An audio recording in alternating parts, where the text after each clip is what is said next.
وہ مہربان جو کہانیوں کی کوکھ میں بڑی ہوئی، اسے غرض نہیں کہ کس نے اس سے جھوٹ بول کر تمام عمر کے لیے دلوں میں چھید کر دیے۔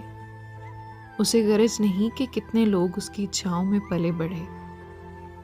اسے غرض نہیں کہ کون اس کا نام استعمال کر کے رب ذوالجلال سے حرام کو حلال کہہ کے مانگتا ہے، مگر وہ اس زماں و مکان کے دائروں سے دور اپنا ایک ادھورا خواب بن رہی ہے، جس کو سن کر کائنات اپنی باقیات پر نظر کرے گی۔